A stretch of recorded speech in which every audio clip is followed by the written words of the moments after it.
The crystal caverns of Krval shimmered like the throat of a dying god, violet and cold, humming with energies older than recorded time. The air vibrated with tension as rows of insectoid warriors bowed low, their carapaces clacking against the stone floor. At the center of the chamber stood a tall, gleaming humanoid, naked save for soot-stained briefs, posture unbroken, gaze unyielding. Commander Zerthal watched from his elevated dais, his clawed hands flexing with slow irritation. The human should have been weeping by now. Should have begged, or at the very least, screamed when they dragged him across a battlefield littered with the corpses of his comrades. But this one, Isaac Vega, the data slate had named him, did none of that. He stared straight ahead, unblinking. Zerthal's mandibles clicked softly. "He is smaller than I imagined," he said to no one in particular. "He bleeds," said the war priest beside him, voice low, ceremonial. "We confirmed it. His body is flesh. Their kind is not immune to death." "And yet," Zerthal hissed, "he walks." The insectoid warriors tensed as the commander's eyes flashed. One moved forward, weapon raised, a gleaming plasma cannon charged with a hum like a predator purring. "Execute him," Zerthal ordered. The chamber grew still. The human didn't flinch. The plasma shot cracked like lightning, and a burning bolt of green fire slammed into Vega's chest. His body arched backward, slammed against the cavern wall, and crumpled to the floor in a smear of smoke and blood. A silence followed, cold and absolute. The priest began to chant the rite of decay. 2 warriors stepped forward to drag the corpse. But then the coughing began. Wet, ragged, ugly. And then, laughter. It was a sound none of them had heard before. Not like this. Not in death, not in defiance. It was feral, human, and laced with something far more terrifying than madness, amusement. The bodies stirred.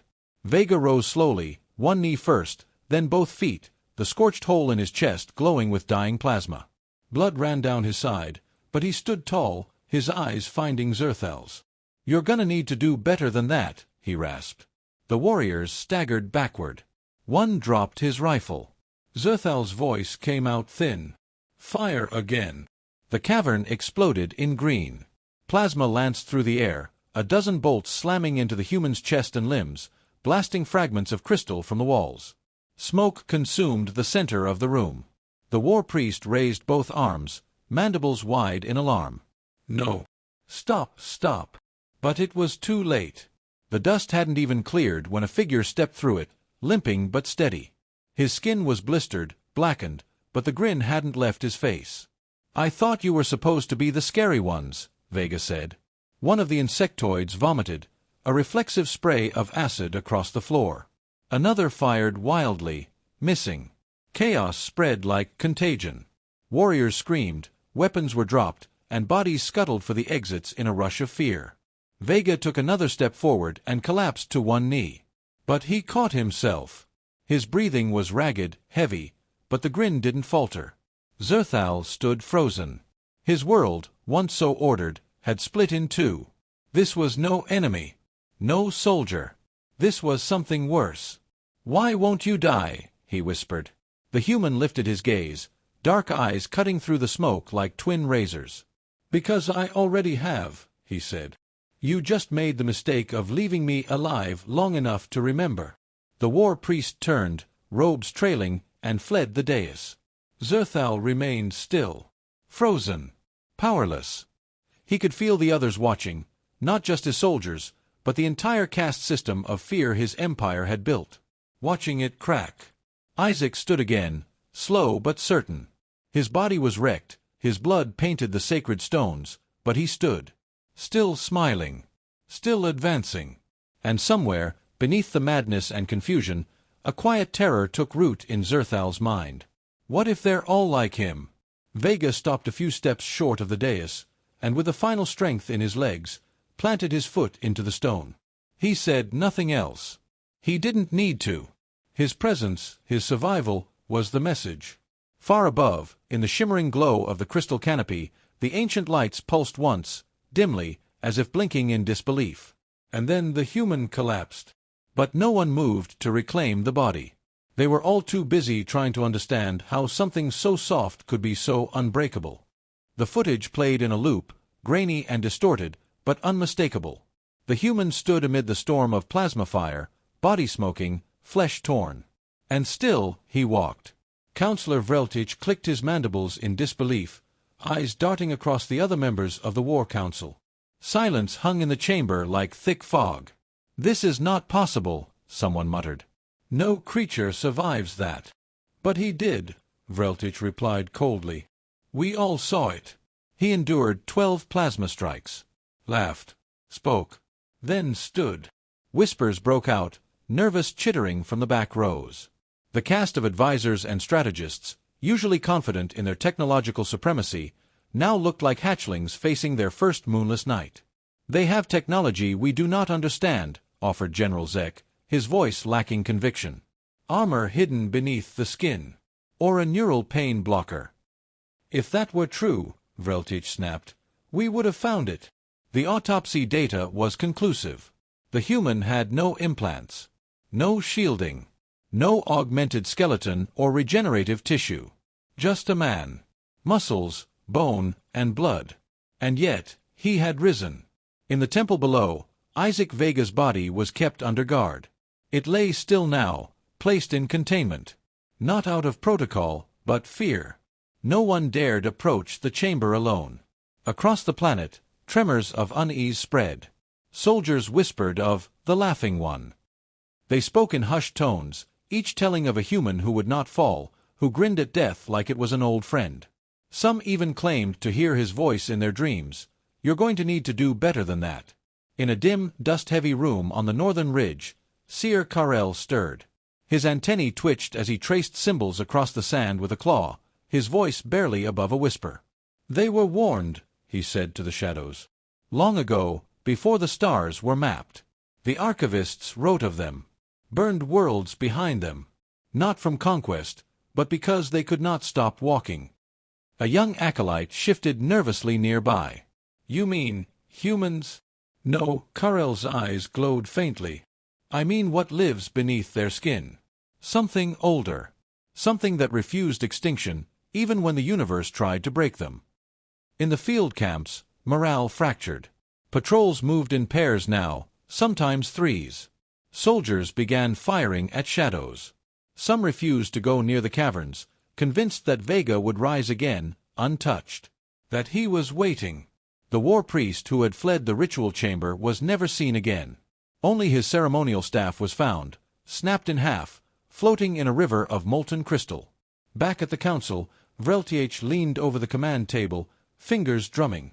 "What's more dangerous than an enemy that cannot die?" he asked, rhetorically. "An enemy that doesn't want to," replied a voice. All heads turned. Zerthal had entered the chamber, gaunt and unarmored. His once imposing form now sagged with fatigue. His mandibles twitched, jaw muscles working involuntarily. "You saw it up close," Vreltich said carefully. "You fired the shot." "I did," Zerthal said, eyes unfocused. "I hit him. I hit him again and again. And he smiled at me. Not in mockery. Not in triumph. Like, he pitied me." No one spoke. "He knew we couldn't break him," the commander continued. "He walked in with nothing. No weapon. No armor. Just the certainty that he would get back up." A silence followed, heavy and unnatural. Then, Seer Karel entered, his appearance unannounced. The doors had not opened. No one saw him arrive. "They are not gods," he said quietly. "But they have lived through things that would break gods." Zerthal turned to him. "What are they, Seer?" Karel's answer was simple. "The end of arrogance." The council chamber dimmed as external power fluctuated, an unusual occurrence in the fortified core. Technicians scrambled, tapping at control panels, but the systems refused to obey. On the central monitor, an unauthorized feed began to play. It was footage, Vega, in a war zone months prior. He carried 2 wounded comrades across a ruined cityscape, shrapnel embedded in his thigh, bullets tearing past. He was laughing, shouting encouragement. He never stopped moving. The footage froze on his face, bruised, bloodied, but fiercely alive. "They send these things to die," someone whispered. "No," Karel said. They send them knowing they won't. In that moment, Vreltych understood. The human had not been captured. He had allowed himself to be taken. Let himself bleed in their sacred chamber. Let them fire their weapons, not to kill him, but to see what he would become. A message. Not just of war, but of identity. This is who we are. This is what we do. The chamber doors opened again. An aide stepped in, breathless. Sir. Another human has appeared. Northern outpost. Walked straight through the minefields. Did he survive? Yes. Did he fire back? No. Just walked. Straight through the gates. Vrelt closed his eyes. We didn't defeat them, he murmured. We invited them. A single phrase echoed through his mind, unbidden and terrifying in its simplicity. You're going to need to do better than that. And he knew, with absolute certainty, they never could. The medical facility was quiet, too quiet for a place housing a creature that should not be alive. Isaac Vega lay on a slab of obsidian glass, arms restrained by woven energy bands, each calibrated to withstand a war beast's fury. But he did not resist. He stared at the ceiling with calm detachment, eyes tracking invisible patterns only he could see. 2 levels above, Dr. Selenaar reviewed the neural scan results, her fingers trembling slightly as she turned the data slab over and over. It made no sense. The readings were chaos. The human's brain had registered pain, intense, immeasurable spikes, but had never dipped into unconsciousness. In fact, the activity had increased during the worst of it. He should have gone into shock after the 3rd strike, she whispered. General Zek stood beside her, arms crossed. And yet he laughed. The doctor turned, antennae twitching. There's no genetic modification. No implanted countermeasures. I don't understand. Zek's jaw clenched. Understanding may no longer be our domain. Control is slipping. Selenaar looked through the reinforced glass at the figure below. He looks calm. Zek said nothing. He remembered what calm had looked like on the battlefield. He had seen it once before, in the eyes of a war priest who had walked through fire to deliver a single message before dying at the enemy's feet. But Vega did not die. And now, he waited. In the room below, Isaac shifted slightly, eyes focusing on the small surveillance drone that hovered in the corner. He offered it a lopsided grin. You still watching? He murmured. The microphone barely caught it, but when it played back in the command center, Vreltych felt something cold settle in his gut. It wasn't a threat. It was worse. It was acknowledgement. As if the human wasn't merely enduring this ordeal, but measuring them. Sir Karel entered the chamber unbidden, his robe stained with ash and time. It is not strength that makes him dangerous, he said softly. It is patience. Restraint. Vreltych turned. He's locked down in our most secure facility. What more restraint could he possibly have? Karel smiled faintly. He hasn't tried to escape. The silence that followed was absolute. In the medical chamber, Isaac exhaled slowly. The restraints pressed into his skin, but not painfully. He could feel the cameras, the sensors, the fear. He didn't need to move to know the entire building had been subtly restructured around him, corridors rerouted, guards reassigned. Not because they believed he was planning something, but because they feared the moment he decided to. A soft beep drew his attention. A young technician had entered the observation room, likely her first time near the subject. She paused, her breath catching, as Isaac slowly turned his head toward the one-way glass. He smiled again, gently this time, as if to say it's all right. You're not the enemy. She fled moments later, dropping her data pad. Back in the council chamber, reports were piling in. Human forces had landed on the outer moons. No formal declarations, no coordinated invasions. Just small teams, rescue operations, recon units, medics. Each unit moved with purpose, retrieved their wounded or dead, then vanished again. None fired first. None accepted surrender. They simply came, retrieved what was theirs, and left ruin behind when they were challenged. What kind of species operates like this? Zek growled. They don't conquer, they don't negotiate, they just endure. Karel's voice was quiet, but unflinching. They are not a species of victory. They are a species of memory. Every wound becomes a lesson. Every defeat, a scar that hardens into armor. You have not seen their history. Zerthal, who had remained quiet throughout the briefing, finally spoke. We don't need to. We're living it. He stood, and with a deliberate motion, tapped a claw on the table. This one, Vega, isn't unique. He's a standard-bearer.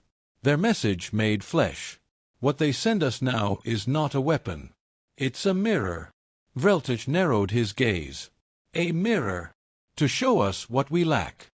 The words landed like stone. And though no one moved, the temperature in the room seemed to drop by degrees. In his chamber, Isaac closed his eyes. For the first time since his capture, he felt the tension release from his shoulders. He had done what he came to do. The war was not over, but the illusion that it could be won easily, by fear, by domination, had shattered. That was enough. He didn't notice the small red light blinking in the corner, an access alert. Nor did he react when the heavy door behind him hissed open. A single figure stepped through. Tall, thin, cloaked in layered armor, not ceremonial but practical. The face was hidden behind a mask of crystal weave, voice filtered through ancient tech. You're awake, it said. Isaac opened one eye. You're new. I'm not here to interrogate, the figure said. Good. I'm not in the mood for speeches. No speeches. The figure stepped closer. Just a question. Isaac's mouth twitched. Shoot. Why didn't you fight back? The question hung in the air, vibrating against the hum of power. Isaac's eyes opened fully now. His expression lost its mirth. Because you needed to see it. See what? What happens when you do your worst, he said, voice steady. And we still get back up. The figure was silent for a long moment, then turned to leave. As the door sealed shut once more, Isaac leaned back and whispered to himself, too soft for any mic to catch. Now let's see what you do next. The storm came without warning. High above the city spire of Zalven, dark clouds gathered unnaturally, roiling with a fury the planet had never known. Lightning arced sideways across the sky, tearing through the crystal peaks with blinding white fire. The people looked up, not with awe, but dread. They knew this was not a weather event. It was a sign. In the subterranean compound beneath the council hall, Isaac Vega stood once more. No alarms had sounded. No doors had opened. The restraints were undone, lying scattered like wilted petals at his feet. The energy dampeners, once humming with impenetrable force, now sputtered in silence. Systems had not failed, they had surrendered. Dr. Selniar arrived seconds after the breach alert flickered to life, though by then it was too late to contain him. She entered the chamber expecting carnage. Instead, she found him standing in the center of the room, arms at his sides, breathing steady. "Are you going to kill me?" she asked, voice carefully even. Isaac turned. His eyes were tired but gentle. "Not here to kill anyone." "Then what are you doing?" He paused. "Finishing what you started." The room lit with a soft pulse as the ancient systems beneath the facility stirred. Echoes from a time before conquest, before empire, responded to something they recognized not as a threat, but as kin. Far above, the War Council had fractured. Vrelth and Zerthal argued over contingency plans. Seer Karel stood apart, gazing toward the sky with a gaze heavy with inevitability. "We pushed," he said quietly, "and pushed, until we found the one thing that didn't move." "He's just one man," Vreltich snapped. "No," the seer replied. "He's a fuse."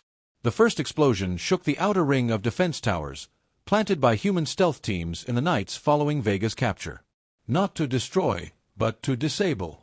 Craters bloomed in precision patterns, cutting off power without flattening infrastructure. Then came the dropships. Not hulking war machines, silent pods that opened like petals upon landing. Human soldiers stepped out, unhurried, bearing no visible weapons. They didn't need them. The message had already been sent. Back in the chamber, Seleniar followed Isaac as he moved down the corridor, deeper into the forgotten layers of the facility. She didn't know why she walked with him. Perhaps it was curiosity. Perhaps it was that same invisible gravity that had drawn the attention of an entire species. He stopped before a sealed door marked with symbols long since erased from official record. "What is this place?" she asked. "A memory," he said, then placed his hand against the metal. The door sighed open. Inside was a chamber not touched in generations. Carvings lined the walls, images of stars, fire, and a bipedal figure standing amidst ruin. At the center stood a pedestal. Upon it, a simple object, a soldier's tag. "Human make." Selenear's breath caught. "This isn't your first visit." Isaac nodded. "A long time ago, one of ours came here. Alone. Died here. You buried him in this room and erased it from your history. But the planet remembered. So did we." Her hands trembled. "We didn't know.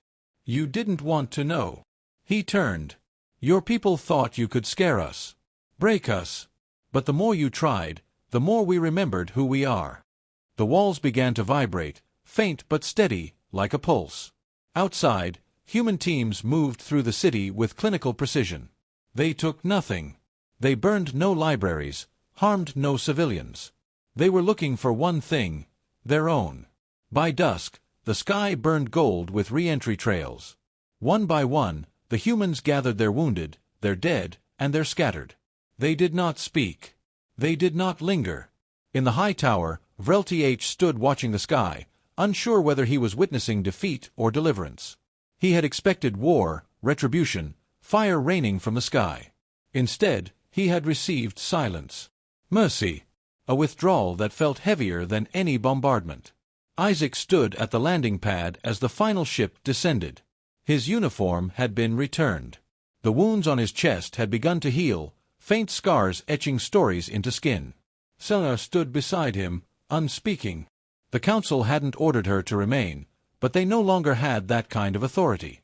"I don't understand," she said, finally. "You could have destroyed us." Isaac nodded. "Yes. Why didn't you?" He looked toward the horizon, where the human ships floated like distant stars, waiting. "Because that's not what we came for." The ship's ramp extended with a hiss. Before stepping aboard, he turned back to her. "Tell your people this. We don't come to conquer. We come when someone thinks pain will make us bend. We come when they forget what it means to be human." She watched as he disappeared into the vessel, its engines rumbling with restrained power. Above them, the clouds began to part. Not because the storm was over, but because it had passed without fury. And in that stillness, a new understanding was born. They had tried to kill a man. But instead, they had met a people.